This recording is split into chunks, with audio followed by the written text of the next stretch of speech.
My phone lit up in the dark with 45 missed calls and unread messages, all from the same people who were supposed to be here.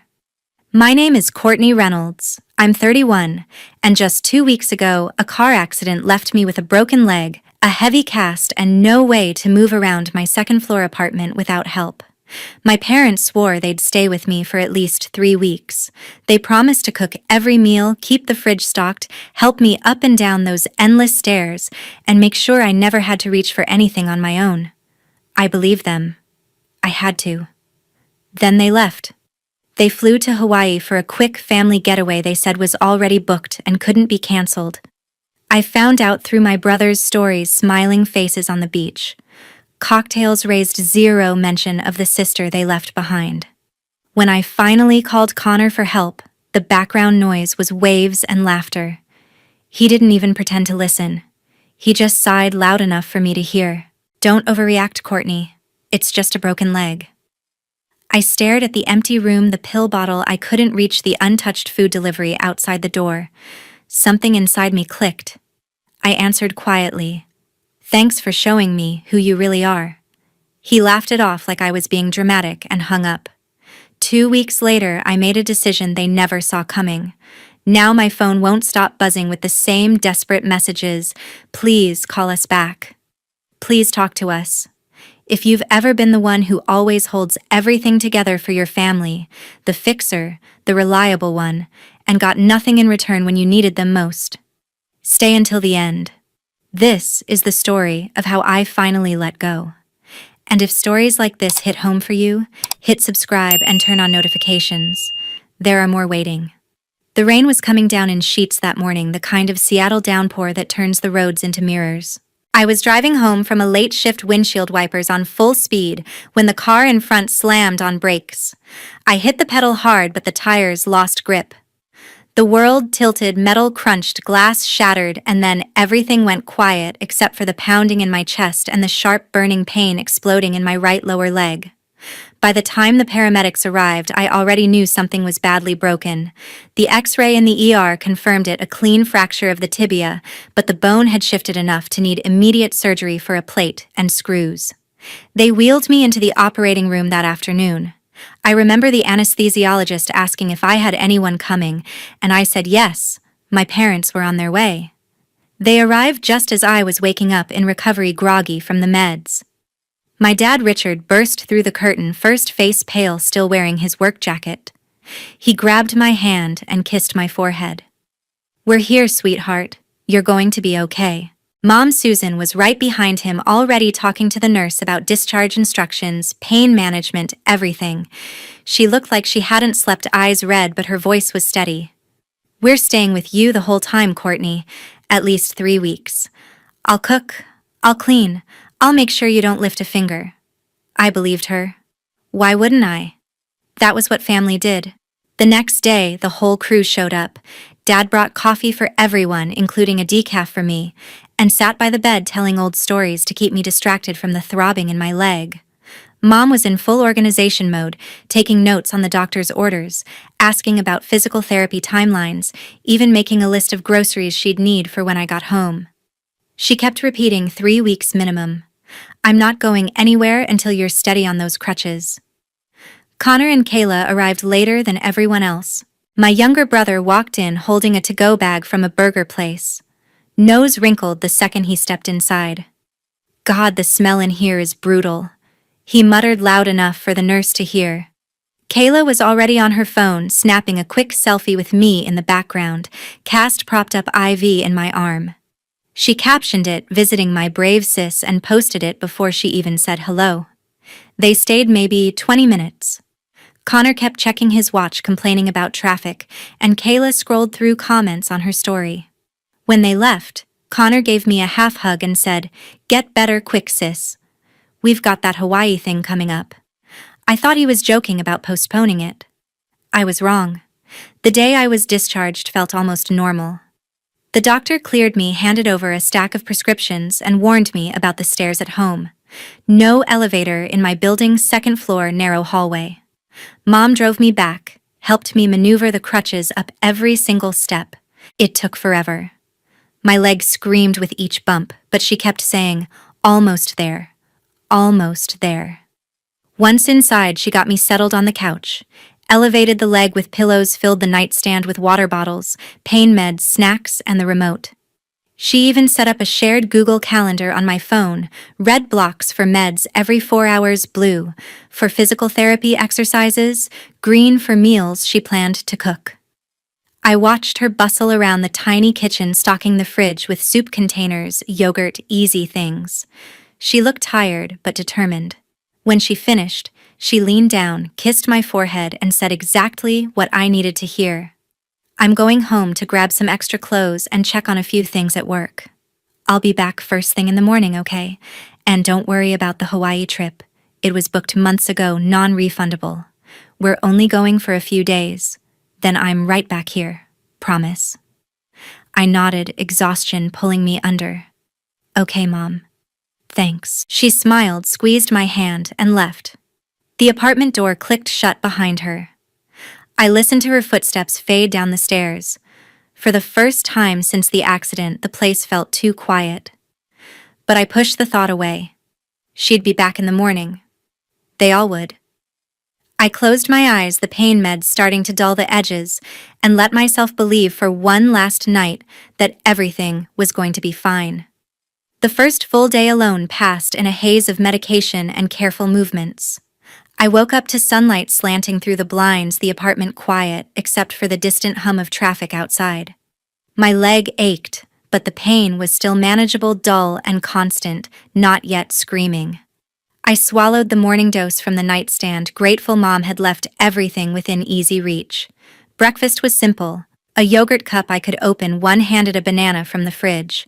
I ate slowly on the couch, leg propped high, telling myself this was just temporary. Mom would be back soon, like she said. The Google Calendar pinged a reminder for my next dose. I felt a small spark of optimism. I could handle one day. I spent the morning trying to distract myself, scrolling through work emails on my phone, answering a few messages from coworkers who had heard about the accident.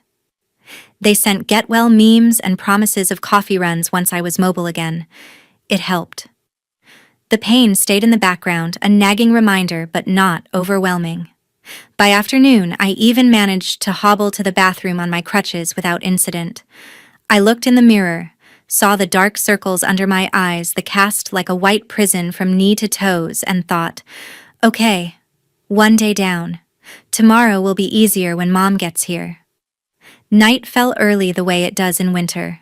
I took my evening meds, turned on the TV for company, and fell asleep to some mindless sitcom rerun. I dreamed of the beach, warm sand, no crutches, no cast. When I woke in the middle of the night for a bathroom run, the pain had sharpened, but I pushed through.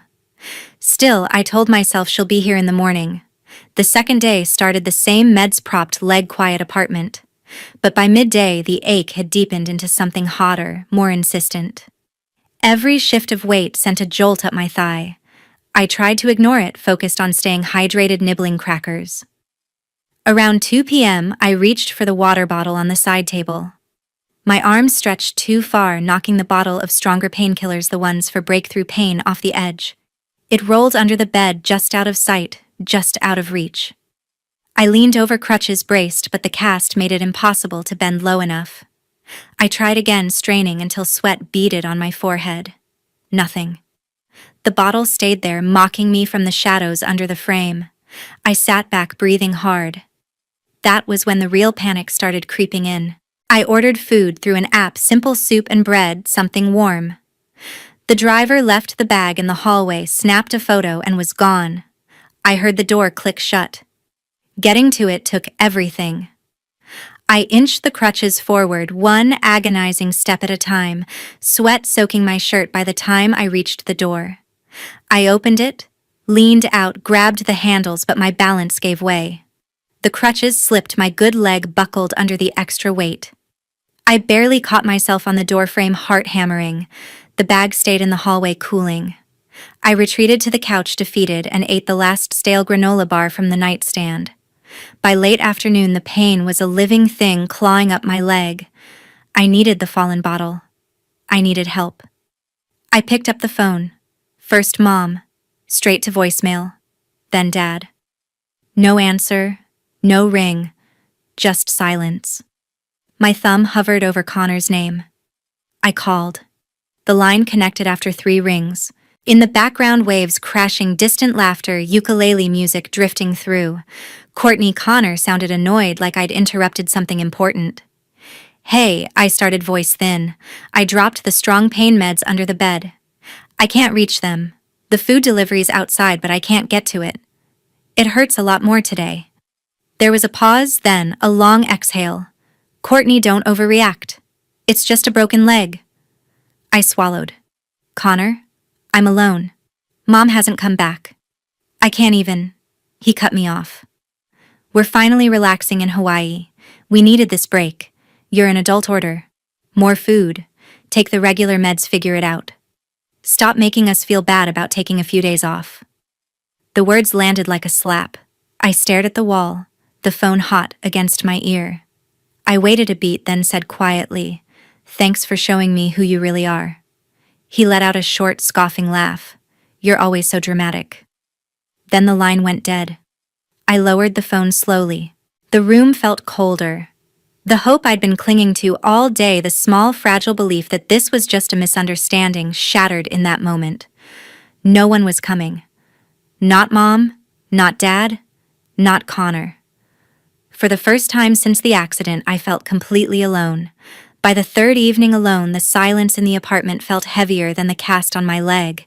The days had blurred together, waking, taking whatever meds I could reach, staring at the ceiling, waiting for a knock that never came. I hadn't showered properly in days, hadn't eaten anything hot since the delivery I couldn't retrieve. The pain had settled into a constant throb, but it was the emptiness that hurt more. No phone calls, no texts, no "how are you" from anyone. Just me, the crutches leaning against the couch, and the growing certainty that I was on my own. Boredom and worry finally pushed me to pick up my phone that night. I hadn't checked social media since before the accident. I told myself I just needed a distraction, something to fill the quiet. I opened Instagram. Kayla's stories loaded first. The thumbnail was bright blue water and white sand. I tapped.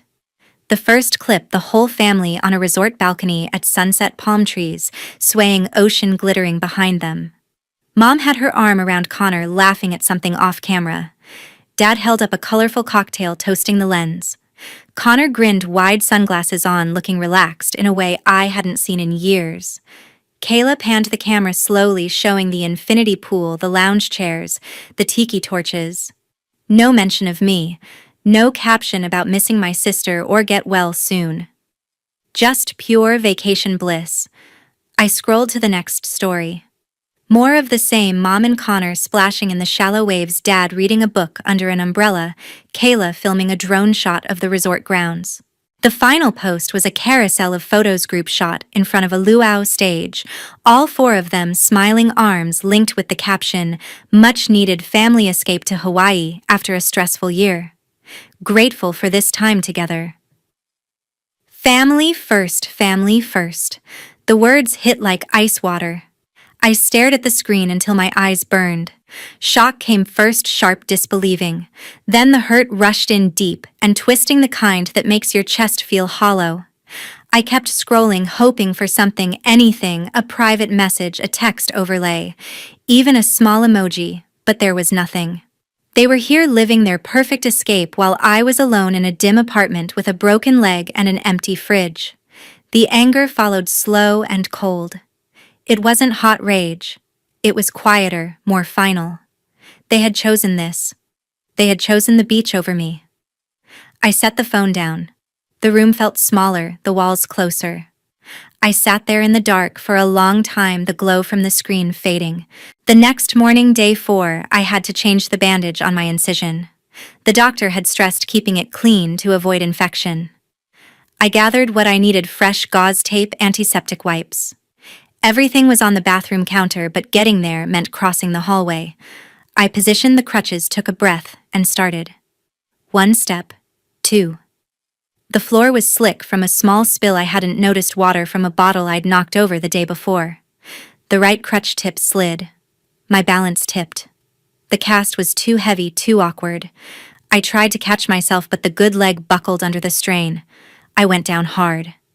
The impact jarred everything. Pain exploded from the fracture site, shooting up my spine like fire. My elbow slammed the tile, the side of my head grazed the doorframe. For a few seconds, I couldn't breathe. I lay there on the cold floor, gasping, vision blurring.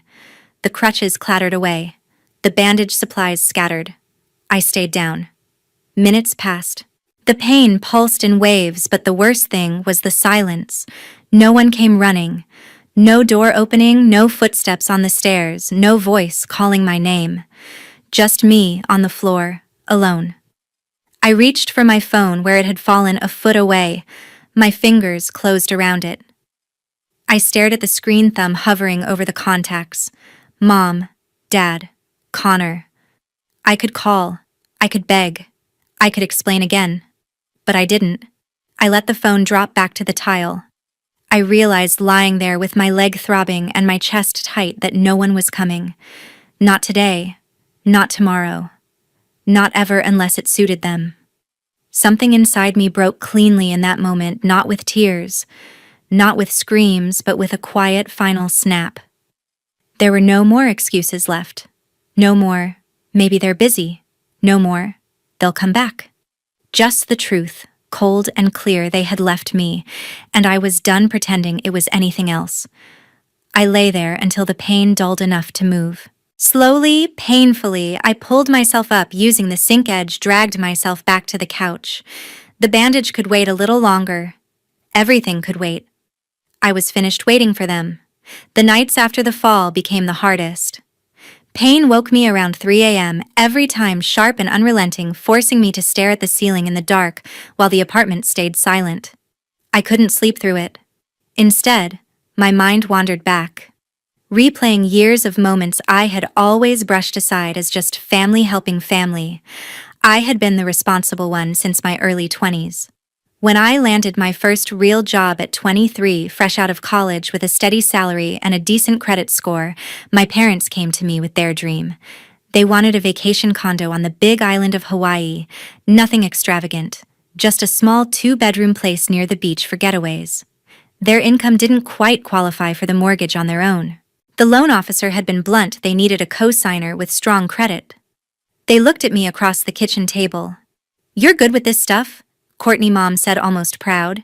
"It would mean so much." I hesitated only a moment. I signed. I told myself it was an investment in our shared future, holidays together, weekends away, something we all owned. I didn't stop there. I set up the autopay from my account because Dad said he hated dealing with online portals. When payments were short, some months unexpected repairs at their house, slow seasons at Dad's job, I covered the difference without asking. I never made a big deal of it. I just transferred the money and kept the mortgage current. The condo became their escape, their happy place, and I quietly made sure it stayed that way. Then came Connor's business.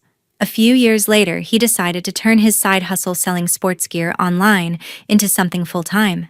He had the products, but no system. I stayed up nights building him a basic inventory tracker, linking his payment processor, organizing 3 years of receipts into clean spreadsheets for taxes. He called me his secret weapon, laughed about how I was basically his CFO. I laughed too. It felt good to be useful. I never charged him. I never asked for credit. It was family. Lying awake now, leg elevated, cast heavy against the pillows, those memories stopped feeling warm. They started looking like a pattern. Every time they needed financial stability, organization, or a safety net, I was the one they turned to. My name on the condo deed, my card on the autopay, my hours spent on Connor's spreadsheets. They leaned on me so heavily that their lives stayed comfortable. And when I needed them, when I was the one broken and alone, I became optional. Invisible. The realization settled slowly like sediment in still water. They hadn't just forgotten me for a vacation. They had built their entire comfort around my reliability and never once considered what it cost me. I couldn't keep being the safety net they only noticed when it tore. The next morning, I propped myself up higher on the couch, laptop balanced on my lap despite the ache in my back. The pain meds dulled the edges enough for me to focus. I searched for attorneys in Washington state who handled property disputes and joint debts. Someone practical, no flashy ads, just good reviews about being straightforward. I found a small firm with a simple website. Their contact form asked for details. I wrote the email carefully. I introduced myself, explained the situation without exaggeration. Recent car accident, broken leg family had promised to care for me during recovery, but left for Hawaii instead, leaving me alone in a walk-up apartment. I attached the condo deed, my name still listed as co-owner, mortgage statements showing autopay from my account, screenshots of transfers I'd made over the years, and the loan documents I'd kept in a digital folder. I described the joint accounts, the autopay setup, and how my credit had been the key to qualifying. Then I got to the point: I need to know my options for removing myself from shared financial responsibilities while protecting what is legally mine.